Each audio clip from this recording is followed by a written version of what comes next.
President Trump spoke in front of conservatives at CPAC on Friday and pledged to take action after the school shooting in Florida last week. He also warned voters against allowing Democrats to gain control. Don't be complacent, okay? Don't be complacent, because if they get in, they will repeal your tax cuts.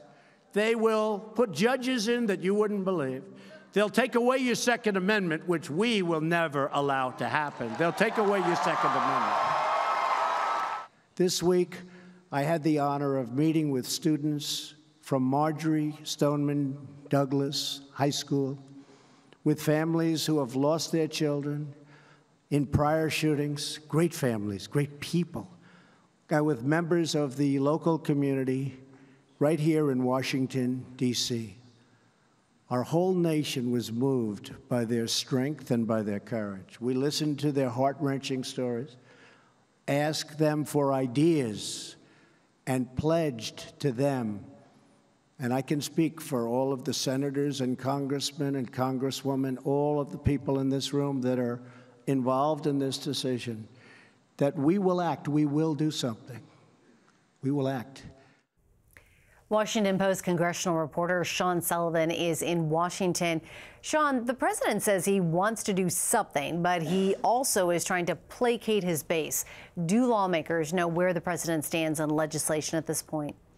No, they really don't. When I talked to lawmakers this week on Capitol Hill, they seem to be under the idea that the president's sort of sending mixed signals here. On the one hand, he's saying, look, I, am open to, and in some cases favor, new restrictions on guns, the kind of restrictions that gun control advocates wanted to see, raising the age on the sale of rifles, strengthening background checks. But on the other hand, the president is also sending signals that, he may be nodding to the gun rights community in things like arming teachers, which is not something that gun control advocates want to see. So I think right now lawmakers are wondering, where is he going to come down when it comes down to actually putting legislation on the Senate and House floors?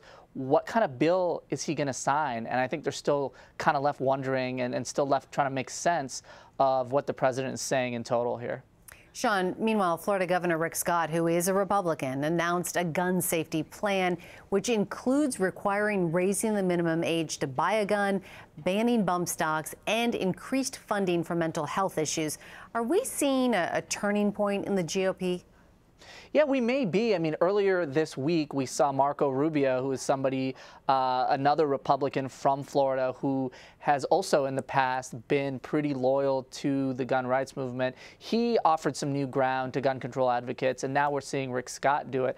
And it's interesting to point out that Rick Scott is somebody who a lot of Republicans see as a potential candidate for U.S. Senate this year in one of the biggest races of the year. So, this could also be perhaps an attempt to position himself for an election that he might be about to face. Look, Rick Scott and a lot of the Republicans in Florida have come under a lot of pressure this week. They've come under pressure from students at the school where this shooting happened, from families. It's been a really deeply personal thing. And yeah, we are starting to see some Republicans come around on some of these gun control proposals in a way that we haven't seen in previous shootings. But the question is, are enough Republicans going to come around to potentially pass some big measure in Congress? That remains to be seen. That's a big question for sure. Now, a CBS News poll found 50% of Americans oppose arming teachers, 44% favor it. Local officials say there was an armed sheriff's deputy at the Parkland school who we're now learning didn't confront the gunman. What does that do to the argument of arming school personnel? Well, what you might see more and more is people who favor arming school personnel saying, hey, look, this is an incentive, this is a justification to do that. But on the other hand, I think you're going to see a lot of other people, parents, families, others, who might not be comfortable with the idea of their children being around people who are armed. So this, as we see from the poll number that you just talked about, is a very, very divisive issue. And I think we're going to see this debate intensify across the country and intensify in Congress when lawmakers come back to town next week. Controversial indeed. Switching gears, your publication is reporting that a top official at the Justice Department alerted the White House 2 weeks ago about issues with Jared Kushner's security clearance. What can you tell us about that?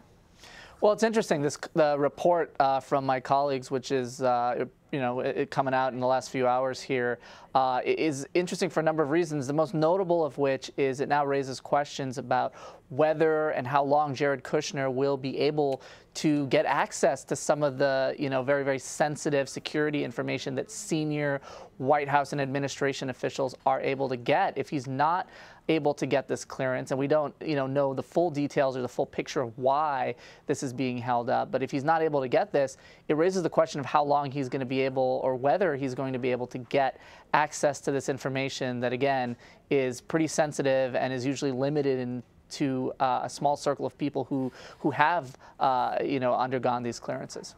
Before we let you go, former Trump aide Rick Gates has pleaded guilty to conspiracy against the U.S. and lying to the special counsel. He's now participating with investigators as part of a plea deal.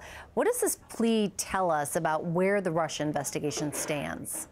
Well, what it tells us is it could potentially be leading Mueller and his team to more and more information about Trump's campaign and the Trump White House. I mean, this situation with Rick Gates involves something that seems to be separate from the campaign activities, but here's somebody who was a senior official at the time Trump was running for president who might have access or information to any number of things. And if he's cooperating with officials now as part of this plea agreement, it raises questions about what other information he might be willing to share with them, what other information he might uncover, and who else potentially might be affected by that. So we'll see. It just looks like this investigation is just getting deeper and deeper and closer to the innermost circle of the White House.